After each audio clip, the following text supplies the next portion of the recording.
आपने बना लिया मन कि आपको देश की करनी है सेवा और आपको दिल्ली पुलिस में सब इंस्पेक्टर की पोस्ट पे भर्ती होना। अगर आपने ये सोच लिया तो ये वीडियो बिल्कुल आपके लिए ही है। दिल्ली पुलिस के अलावा और भी जगह सब इंस्पेक्टर बनने का ऑप्शन होता है, जैसे बीएसएफ, सीआईएसएफ, सीआरपीएफ, आईटीबीपीएफ, एसएसबी और इसके अलावा सीआईएसएफ में एएसआई की पोस्ट भी होती हैं। हाँ जी, तो आज हम लोग बात करने वाले हैं एसएससी सीपीओ की 2021 के बारे में, जिसके फॉर्म अगस्त में आ जाएंगे। 14 अगस्त 2022 को फॉर्म आ जाएंगे, तो दिसंबर में हमारा एग्जाम हो सकता है। आपको सीपीओ की तैयारी करनी है, आपने सपना देखा है कि हमें सब इंस्पेक्टर बनना, हमें पहननी है वर्दी, चांद सितारे हमको चाहिए, तो इस वीडियो में मिलेगी आपको कंप्लीट इन्फॉर्मेशन कि आपको तैयारी कैसे करनी है। ये वीडियो बिगनर्स के लिए है, तो टेंशन की कोई बात नहीं। अगर आपने अभी तैयारी शुरू नहीं की तो अब भी शुरू कर सकते हो। लेकिन एक कड़वा सच आपको बता दें, अगर आपने अभी तक कुछ भी नहीं पढ़ा, आप एकदम जीरो पे हो, ठीक है, और आप सोचते हो कि अभी से स्टार्ट करेंगे दिसंबर तक हो जाएगा, तो पॉसिबल है, हो सकता है, बहुत लोगों ने किया भी, लेकिन जरूरी नहीं है कि हो जाए। लेकिन आपको हिम्मत नहीं आनी।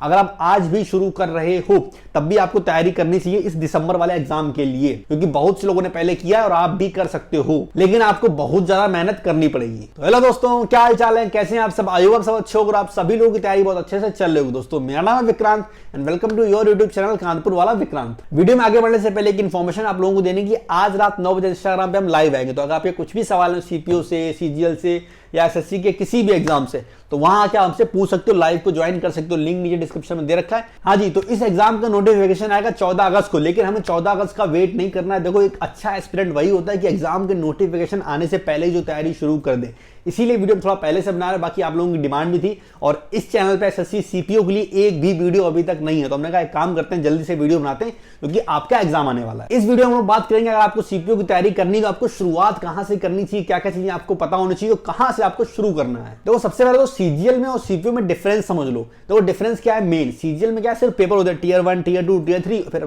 लास्ट में वेरिफिकेशन आपका हो जाता है। लेकिन अगर यहां बात करें, यहां दौड़ भाग रेस भी होती है, तो इससे थोड़ा सा फायदा उन लोगों को मिलता है जो इसमें अच्छे होते हैं। जैसे बहुत से बच्चे ऐसे होंगे जो पढ़ने में बहुत अच्छे हैं लेकिन वो रेस नहीं निकाल पाएंगे, बहुत से बच्चे ऐसे होंगे जो पढ़ने में तो अच्छे होंगे लेकिन उनकी हाइट ही नहीं होगी। इसके बारे में आगे बात करेंगे, हाइट कितनी चाहिए होती है, क्या होती है। लेकिन अगर आपका फिजिकल थोड़ा बहुत सही है और आप पढ़ने में थोड़ा बहुत ठीक ठाक हो, तो आपके लिए बहुत अच्छा चांस है। देखो, सीजीएल के बहुत सारे बच्चे सीपीओ देते हैं, जैसे हम ही ने दिया था, हमने 2018 का सीपीओ दिया था, निकाला भी था, मेरे 150 के आसपास नंबर भी थे उसमें, ठीक है। लेकिन हमने रेस छोड़ दी क्योंकि उसी टाइम मेरा मेंस लगा हुआ था, हमें लगा पहले मेंस की तैयारी करनी चाहिए सीजीएल के, और इसे हम स्किप करेंगे क्योंकि मेरा सपना था स्टार्टिंग से सीजीएल भी जाना, हमें इस साइड नहीं आना था, तो हमने स्किप कर दिया। तो ऐसे मेरे जैसे बहुत से बच्चे होंगे, प्री पास कर लेंगे, उसके बाद छोड़ देंगे। अब आप बोलोगे उसे कट ऑफ तो बढ़ ही जाता है, हाँ कट ऑफ बढ़ता है, लेकिन बच्चे जब छोड़ देंगे तो आखिरी में वो कट ऑफ थोड़ा सा कम भी हो जाता है, तो टेंशन नहीं लेनी। और दूसरा फायदा यही मिलेगा क्योंकि अभी सीजीएल का नोटिफिकेशन नहीं आया, वो इस साल के एंड तक आने के चांस हैं। तो अगर आप अभी सीपीओ की तैयारी करोगे तो यकीन मानो आपकी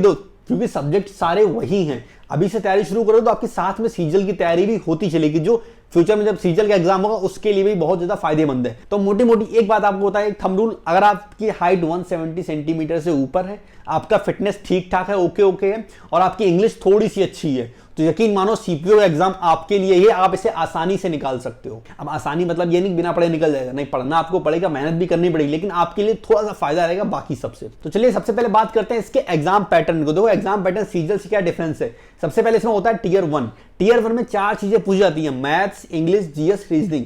सीजीएल में 25-25 क्वेश्चन होते थे, यहाँ 50-50 क्वेश्चन होंगे, जस्ट डबल, यानी कि सीजीएल का प्री होता था 100 क्वेश्चन का, सीपीओ का प्री होगा 200 क्वेश्चन का, बस यही एक सबसे बड़ा डिफरेंस है यहाँ पे। बाकी मार्क्स दोनों के सेम रहते हैं, सीजीएल में 2 नंबर का एक क्वेश्चन होता है, सीपीओ में 1 नंबर होता है, और टोटल 200-200 नंबर के पेपर होते हैं। अगर सीपीओ में नेगेटिव की बात करें तो 1/4 होती है जो सीजीएल में होती है, ठीक है। तो अगर सीपीओ का नेगेटिव तो 0.25 और सीजीएल का नेगेटिव 1/4 मतलब क्वेश्चन बाई 4, तो 2/4 यानी 0.5, तो नेगेटिव दोनों में सेम होती है। तो ये तो बात होगी टीयर 1 की। अच्छा, टीयर 1 से एक चीज आपको बहुत अच्छे से समझा दें, यहाँ आपको टाइम मैनेजमेंट करने में अच्छा खासा समय देना पड़ेगा, क्योंकि सीजीएल में क्या होता है, सिर्फ 100 सवाल होते हैं, उसे 1 घंटे में कंप्लीट करना होता है, तो वो समझ में आता है, उसमें इतना टाइम की टेंशन नहीं होती जितना सीपीओ में होती है। सीपीओ मेन अगर कहीं दिक्कत आती है प्री के पेपर में तो वो है टाइम मैनेजमेंट, क्योंकि 200 सवाल होते हैं, उसे 2 घंटे में करना होता है, जिसमें मैथ के 50 सवाल आते हैं, रीजनिंग के 50 सवाल आते हैं, तो उसे करने में कहीं ना कहीं टाइम लगता है। तो अगर आपका टाइम मैनेजमेंट अच्छा है तो यकीन मानो आप सीपीओ में अच्छा स्कोर कर सकते हो। हमने सीपीओ के लिए कभी अलग से तैयारी नहीं की थी, हम सीजीएल की तैयारी कर रहे थे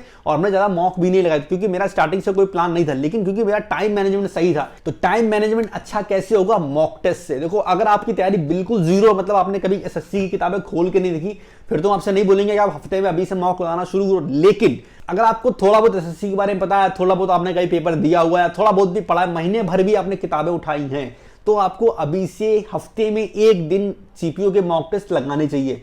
उससे देखो आपके नंबर अच्छे नहीं आएंगे, लेकिन अभी से आप टाइम मैनेजमेंट के प्रोसेस में चले जाओगे। जैसे आपने मैथ्स के 4 चैप्टर पढ़े हुए हैं, तो आपको ये करना है कि उन 4 चैप्टर को सही करना है। बाकी चैप्टर नहीं आते कोई बात नहीं, लेकिन वो 4 चैप्टर आपके सही होने चाहिए। उससे 2 फायदे होंगे। पहला, एक तो आप सीपीयू का पैटर्न समझोगे कि 200 सवाल को 2 घंटे में करना है, और दूसरा, आपने जितना पढ़ा आपको पता चलता रहेगा आप सही डायरेक्शन में पढ़ाई कर रहे हो या नहीं कर रहे हो। तो ध्यान रहे, अभी से अगर आप बिल्कुल जीरो हो तो आपकी बात अलग है, आप 1-2 महीने बाद मॉक टेस्ट देना स्टार्ट करा। लेकिन जिसने थोड़ा बहुत एसएससी के बारे में पढ़ा हुआ है, कोई एग्जाम दिया हुआ है, ठीक है, तो वो अभी से आज से ही हफ्ते में एक मॉक टेस्ट संडे का दिन चूज कर लो। मेरे हिसाब से सबसे अच्छा होता है। एसएससी का सीपीयू का एक मॉक टेस्ट लगाना स्टार्ट करेगा, उसका अच्छे से एनालिसिस भी करेगा कि कितना हमें आता था, कितना हमने गलत किया, क्या क्या सही हुआ, सारी चीजें बहुत डीप में। अब आप लोग मॉक टेस्ट दोगे कहां से? तो हमने हमेशा बताया, जब हम तैयारी कर रहे थे हमने टेक्स्ट बुक के मॉक टेस्ट लगाए थे।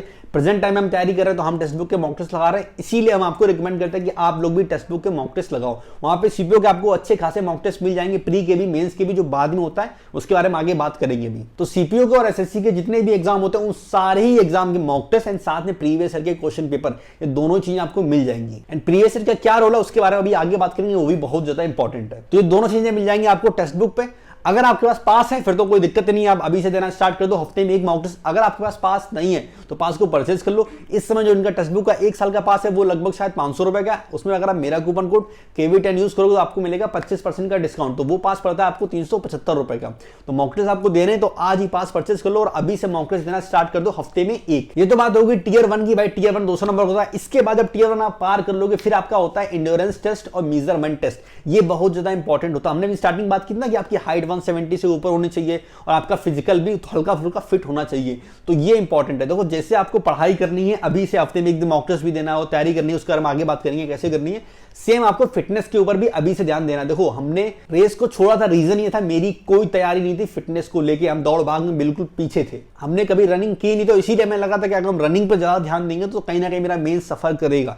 इसीलिए हमने रनिंग को छोड़ दिया था, जो कि कहीं ना कहीं गलत था। ये गलती आपको नहीं करनी। ये मत सोचना कि एक बार प्री दे लेते हो उसके बाद रनिंग करेंगे। अगर आप पहले से आप रेस कर रहे हो, रनिंग कर रहे हो तो कोई टेंशन नहीं। जो बच्चे डिफेंस की तैयारी करते हैं उनकी रनिंग अच्छी होगी ऑलरेडी, वो महीना भर भी दौड़ेंगे, बड़े आसानी से निकाल लेंगे। लेकिन अगर आप कभी दौड़े नहीं तो आपको टाइम लगेगा। तो आप 6 महीने मान के चलना कि 6 महीने में लग जाएगा रनिंग और रेस को कंप्लीट करने में। तो अभी से आधा घंटा सुबह दौड़ना स्टार्ट कर दो, आपका काम हो जाएगा फिटनेस में। बाकी कितनी रेस होती है, क्या होती है, वो आपको सामने दिखाई पड़ रहा है, वो आप पढ़ सकते हो। मेन सबसे इंपॉर्टेंट है मेजरमेंट टेस्ट है। वहां पे आपकी हाइट चेक की जाएगी, वो होती है 170 सेंटीमीटर। तो अगर आपकी हाइट 170 सेंटीमीटर से ज्यादा है फिर तो कोई टेंशन वाली बात नहीं। लेकिन अगर कम है तो कहीं ना कहीं इस एग्जाम में आपको दिक्कत आ सकती है, क्योंकि हाइट इंपॉर्टेंट है। रनिंग आप बढ़ा सकते हो, चेस्ट बढ़ा सकते हो, सारी चीजें कर सकते हो, लेकिन हाइट को बढ़ाना इतना आसान नहीं होता। तो जिसकी भी हाइट है वो वेल एंड गुड, और जिसकी हाइट नहीं है वो एसएससी सीजीएल पे फोकस करे। इसके बाद जब इसे आप पास कर लोगे फिर होता है आपका मेंस यानी टियर 2। टियर 2 में क्या आता है, सिर्फ इंग्लिश आती है। मैं स्टार्टिंग बोला ना इंग्लिश अच्छी होनी चाहिए, क्योंकि यहाँ पे इंग्लिश के 200 क्वेश्चन आते हैं। 2 घंटे का टाइम आपके पास होता है। मैथ नहीं आती, सिर्फ आती है इंग्लिश। जैसे सीजीएल मेंस में इंग्लिश का पेपर होता है सेम वैसे होता है। 1 नंबर का एक क्वेश्चन 2 घंटे में 200 क्वेश्चन करने होते हैं। 1/4 यानी कि 0.25 की नेगेटिव मार्किंग होती है। तो ये तो होता पूरा सिलेक्शन का प्रोसेस। ये खत्म हो जाएगा फिर आपका मेडिकल होगा। ठीक, तो यहां से हम फिर से एक चीज रिपीट करते हैं। अगर आपकी हाइट 170 प्लस है, आपका फिटनेस ओके है और आपकी इंग्लिश ठीक ठाक है, तो आपका सिलेक्शन के चांस ज्यादा है कहीं ना कहीं इस एग्जाम में। अब बात करते हैं इस एग्जाम की तैयारी शुरुआत कैसे करनी। तो सबसे पहली चीज जो आपको चाहिए वो है प्रीवियस ईयर के क्वेश्चन पेपर। अगर आप प्रीवियस ईयर के क्वेश्चन पेपर को कंप्लीट करोगे तो यकीन मानो आपका सीपीयू की तैयारी 90% तो होगी। बाकी 10% जो बचती है वो जो आपको नए क्वेश्चन चाहिए होते हैं वो मॉक टेस्ट में आपको मिल ही जाएंगे। बाकी 90% आपको प्रीवियस ईयर के क्वेश्चन पेपर ही पेपर में दिखाई पड़ेंगे। अच्छा, जब भी हम प्रीवियस ईयर के क्वेश्चन पेपर बोलते हैं तो इसका मतलब ये नहीं होता कि सेम वही क्वेश्चन आ जाएगा एग्जाम में। प्रीवियस ईयर क्वेश्चन पेपर का मतलब होता है जो प्रीवियस ईयर में कंसेप्ट पूछे गए, जिस टाइप के सवाल आए उसी में डाटा चेंज करके सवाल पूछे जा सकते हैं। तो हमारे पास अगर प्री की तैयारी की बात करें तो 4 सब्जेक्ट हैं, English, GS, maths, reasoning. English की सबसे पहले बात करते हैं क्योंकि इस एग्जाम में सबसे ज्यादा इंपॉर्टेंट है इंग्लिश, जो आपकी मेरिट बनेगी 400 नंबर की, 200 नंबर प्री के और 200 नंबर मेंस के। तो 400 में 250 नंबर इंग्लिश के, तो आपकी इंग्लिश अच्छी होना बहुत जरूरी है। तो आज से ही अभी से आधा घंटा इंग्लिश की रीडिंग करने की आदत डाल लो। इंग्लिश रीडिंग करोगे कहां से, हमने बहुत सारी वीडियोस में बताया, फिर से बता रहे हैं। जरूरी नहीं आप न्यूज़पेपर पढ़ो। अगर आप न्यूज़पेपर पढ़ पा रहे हो, उसका एडिटोरियल पढ़ पा रहे हो, अच्छी चीज है, हम मना नहीं करते। लेकिन अगर मान लो आप शुरुआत करो, आपको दिक्कत होती है, जैसे हमें दिक्कत हो रही थी शुरुआत में, तो आप नॉवेल भी पढ़ सकते हो, नॉवेल भी रीडिंग कर सकते हो, या कहीं से भी आप इंग्लिश पढ़ सकते हो। कुछ भी आप इंग्लिश पढ़ो 30 मिनट बस। और एक बात, वहां वोकैब नोट करने मत बैठ जाना। ये मत करना कि नया वर्ड देखा उसे कॉपी में नोट कर रहे हैं। हाँ, कोई वर्ड बार बार रिपीट हो रहा हो तो समझ में आता है, उसे अब नोट कर लो या फिर उसकी मीनिंग देख लो। लेकिन हर वर्ड की मीनिंग देखना ये कोई तुक नहीं, क्योंकि एग्जाम में हम लोग रीडिंग कर रहे हैं, वोकैब के लिए नहीं कर रहे हैं, ये कॉम्प्रिहेंशन वाले पैसेज के लिए कर रहे हैं, और इसके लिए PQRs आते हैं, और इंग्लिश में आपकी अंडरस्टैंडिंग अच्छी हो उसके लिए कर रहे हैं। एग्जाम में जो पैसेज आएगा वो आपका पढ़ा हुआ नहीं आने वाला, उसमें जो वोकैब होगी आपको आधे से ज्यादा नहीं आती होगी। इसीलिए ज्यादा वोकैब मत देखना, रीडिंग पे फोकस करना, रीडिंग आपको करनी है और समझना है। बाकी रीडिंग करनी कैसे है, कहां से करनी, सारी डिटेल में एक वीडियो में ऑलरेडी बनाया हुआ है, अगर आपको देखनी है तो आपको चैनल पे मिल जाएगा। उसके बाद 30 मिनट देने आपको वोकैब में, प्रीवियस ईयर की वोकैब कहीं से भी कर लो, कोई भी किताब ले लो, बस प्रीवियस ईयर की 30 मिनट आपको वोकैब पढ़नी है। अच्छा, इस वीडियो में हम लोग किताबें नहीं बता रहे, क्योंकि किताबें बताएंगे तो वीडियो 20 मिनट पार हो जाएगा, तो वो काम नहीं कर रहा। अगर आप चाहते हो हम इसकी किताबों के ऊपर वीडियो बनाएं तो आप बताना, हम एक दूसरी वीडियो बना देंगे कि सीपीयू की तैयारी करने के लिए किताबें कौन कौन से आपको चाहिए। ठीक है, अगर आप कमेंट सेक्शन में बोलोगे, ज्यादा लोग बोलेंगे तो बना देंगे। आधा घंटा रीडिंग करनी है, आधा घंटा वोकैब करनी है, और 1 घंटा आपको ग्रामर के रूल्स याद करने हैं और उसको समझना है। याद करना मतलब रटना नहीं होता, समझना होता है। उसके बाद कुछ दिन बाद ऐसा होगा कि आपका सिलेबस धीमे धीमे कंप्लीट होने लगेगा, 5-6 टॉपिक आपके हो चुके होंगे। तो उसके बाद आप इसमें क्या चेंज कर सकते हो, हम बता रहे हैं। 1 घंटा जो ग्रामर का दिया उसमें आधा घंटा आप ग्रामर को पढ़ो, और आधा घंटा एक कोई सेट लगा सकते हो प्रीवियस ईयर का, या फिर टेक्स्ट बुक से कोई सेक्शनल दे सकते हो इंग्लिश का। ऐसे आपको प्रैक्टिस करनी, तो 2 घंटे आपको इंग्लिश के लिए निकालने। ध्यान रहे टोटल टाइम टेबल जो हम बता रहे हैं ये 6 घंटे का है, लेकिन इस 6 घंटे में सबसे ज्यादा इंपॉर्टेंट रहेंगे ये 2 घंटे, क्योंकि इंग्लिश आपके प्री में भी आएगी और मेंस में भी आएगी। तो अगर मान लो किसी दिन आपका कुछ छूटता है तो बाकी सब छोड़ देना, लेकिन इंग्लिश को जरूर करना। ठीक, इसके बाद बात करते हैं सेकंड सबसे ज्यादा इंपॉर्टेंट सब्जेक्ट जो हमारे लिए काम आएगा, वो है रीजनिंग। तो रीजनिंग यहाँ पे 50 नंबर की आने वाली है। यकीन करो, अगर आप रीजनिंग में अच्छा स्कोर करते हो तो बाकी लोगों से थोड़ा आगे निकल जाओगे। आदमी सोचता है कि रीजनिंग तो आसान है, हम तो उसे कर ही लेंगे, लेकिन ये उसकी गलती है। प्रेजेंट टाइम में पिछले 1-1.5 साल से रीजनिंग थोड़ी सी टफ आ रही है, एसएससी में बैंक की तरफ लोग शिफ्ट हो रहा है, ऐसा लग रहा है। आपको रीजनिंग पर ज्यादा ध्यान देना, तो आपको डेली 1 घंटा रीजनिंग पढ़नी है। सबसे पहले उसकी थ्योरी कंप्लीट करनी है, और जब आपको लगे कि थ्योरी मेरी हो गई है, अब आप प्रैक्टिस पे जूझ जाओ। वही सेम सेक्शनल दे सकते हो टेक्स्ट बुक से, या फिर कोई किताब ले लो, या फिर जहां भी आपको ऑनलाइन मिल जाए प्रीवियस ईयर की पेपर, वो कर लो। बात करते हैं मैथ्स की। मैथ्स को आपको 2 घंटे देना है। मानते हैं मैथ्स उतनी इंपॉर्टेंट नहीं है इंग्लिश जितनी, यहां पे सिर्फ 50 नंबर की आएगी 400 में, लेकिन आएगी, और यहां पे आपको अच्छा स्कोर करना। देखो 3 चीजें, इंग्लिश, मैथ्स और रीजनिंग, ये 3 चीजें इंपॉर्टेंट हैं आपके लिए। यहाँ पे सबसे ज्यादा आपके लिए इंग्लिश, सेकंड नंबर पे रीजनिंग और मैथ्स। छोड़ना किसी को नहीं, वो इंपॉर्टेंट है, मतलब वही नहीं पढ़ना, बाकी सब भी पढ़ना है। ठीक है, तो ये 3 चीजों में अगर आप अच्छा स्कोर करोगे, सोचो अगर आप इन तीनों में 45 स्कोर करते हो तो आपको 150 में 135 यहां से बन जाएंगे। मैथ्स में 50 में 45 कोई बड़ी चीज नहीं है, आसानी से लाया जा सकते हैं अगर आप थोड़ी मेहनत करोगे। रीजनिंग में लाया जा सकते हैं, आसान होती है, थोड़ी एक्स्ट्रा मेहनत करनी पड़ेगी, ला सकते हो। ज्यादा भी लाते हैं, हम 45 ही मान के चलते हैं, 135 हो गए। जीएस में हम कभी नहीं बोलते 40 नंबर आप ले आओ, आप 25-30 एवरेज नंबर लेके आओ। अगर आप 25-30 भी लाते हो तो आपका टोटल जो 160-165 तक बन जाएगा, और वहां से एग्जाम आसानी से निकाला जा सकता है। मैथ्स को आपको 2 घंटे पढ़ना, और इसी में कोशिश करना 15-20 मिनट इसी 2 घंटे में अलग से निकालो कैलकुलेशन के लिए। प्रेजेंट टाइम में कैलकुलेशन ज्यादा पूछी जा रही है, तो वो कैलकुलेशन के लिए 15-20 मिनट अलग से आप निकाल लो। बाकी एक बात ध्यान रखो, पढ़ना है सबसे पहले, ज्यादा टफ सवाल के पीछे नहीं भागना। प्रीवियस ईयर में जो भी आया है बस उसी को कंप्लीट करना। अगर आप बिगिनर हो तो आप शुरुआत बिल्कुल 0 से करो। ठीक, पहले थ्योरी को समझो, उसके बाद प्रैक्टिस करो। अगर आप पहले पढ़ सको तो सिर्फ प्रैक्टिस करो बस, और एक बार आपके सारे सब्जेक्ट हो जाए तो मैथ में भी सेम इंग्लिश की तरह मिक्स क्वेश्चन की प्रैक्टिस शुरू कर देना। 2 घंटे के टाइम को डिवाइड कर देना, 1 घंटा क्वेश्चन की प्रैक्टिस करना, मिक्स क्वेश्चन की, कहीं से सेक्शनल दे लो या किसी किताब से, प्रीवियस ईयर के पेपर कुछ भी लगा सकते हो। और बाकी का 1 घंटा जो आपको नहीं आता, जो चीजें आप फंस रहे हो, उसका रिवीजन करना है। बात करते हैं लास्ट में जीएस की। जीएस में आपको सिर्फ 1 घंटा देना। शुरुआत में करंट अफेयर्स के पीछे बिल्कुल नहीं भागना, ये मत करना नहीं भाई करंट अफेयर्स रट के फेंक देंगे अभी से, कोई मतलब नहीं है उसे पढ़ने का अभी से, क्योंकि एग्जाम हो आपका होगा दिसंबर में। ठीक है, आप एग्जाम के 2 महीने पहले अक्टूबर लास्ट से भी शुरुआत करोगे तो करंट अफेयर्स आपके हो जाएंगे 1 साल के। ठीक है, अभी से पढ़ के कोई फायदा नहीं, टाइम वेस्ट है।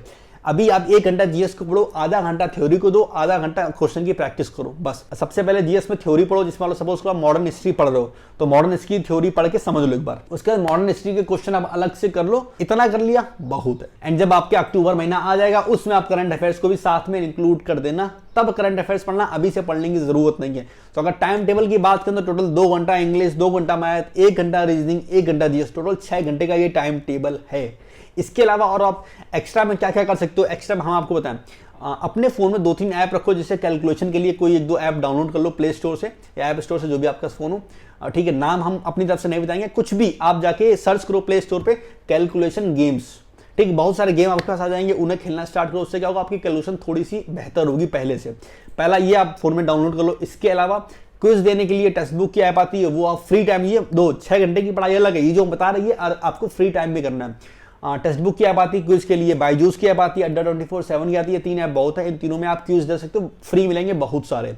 ठीक, इसके अलावा अपने फोन में न्यूज की ऐप रखो, वो भी इंग्लिश में, हिंदी में नहीं। कोई भी ऐप इंग्लिश में रखो, उससे फायदा क्या होगा? 2 फायदे। पहला फायदा आपकी इंग्लिश की रीडिंग होगी, और दूसरा फायदा जो करंट अफेयर्स मतलब प्रेजेंट टाइम में चल रहा होगा कि मोदी जी कहाँ गए या क्या क्या देश में चल रहा, जो भी खबरें होंगी मेन वो न्यूज के जरिए आपको मिलती रहेंगी। ये चीजें अभी फायदा नहीं करेंगी, ये फायदा करेंगी जब आपका दिसंबर में एग्जाम होगा। तो करंट अफेयर्स सब आप पढ़ोगे वो अलग चीज है, लेकिन ये भी अभी सब करते चलोगे थोड़ा थोड़ा, 15-20 मिनट नॉर्मल फोन तो यूज करते ही हो, तो जब ऐप में न्यूज आएगी, कुछ भी नया न्यूज होगा उसमें नोटिफिकेशन आएगा, जाहिर सी बात है। तो जरूरी नहीं पूरा पढ़ो, लेकिन आप एक बार आपने नोटिफिकेशन ही पढ़ लिया तो आपको पता चल जाएगा क्या चल रहा है दुनिया में। तो ये था पूरा सीपीओ वीडियो, हमने मतलब सारी चीजों को डिस्कस करने की कोशिश की जितना हो सकता है वीडियो में पॉसिबल। बाकी फिर भी अगर आपके कोई सवाल आप नीचे कमेंट सेक्शन में पूछ सकते हो। अगर आप चाहते हो हम इसकी किताबों के ऊपर भी वीडियो बनाएं तो हम नेक्स्ट वीडियो में कवर कर देंगे उससे, वो भी आप हमसे बोल सकते हो नीचे कमेंट सेक्शन। इसके अलावा फिटनेस पे अभी से ध्यान देना स्टार्ट कर दो। ये मत सोचो दिसंबर में एग्जाम हो उसके बाद रनिंग स्टार्ट करेंगे, आधे घंटे 1 घंटा जब भी आपको टाइम मिले, जितना भी अभी से स्टार्ट करो, थोड़ी थोड़ी अभी से स्टार्ट करोगे आराम से हो जाएगी। आज रात 9 बजे इंस्टाग्राम पे लाइव आएंगे, तो अगर आपको कुछ भी पूछना हो इस सीपीओ से या सीजीएल से किसी भी एसएससी के बारे में, तो आप लाइव को ज्वाइन कर सकते हो, आराम से सवाल पूछ सकते हो। हम ज्यादा से ज्यादा लोगों को रिप्लाई देने की कोशिश करते हैं।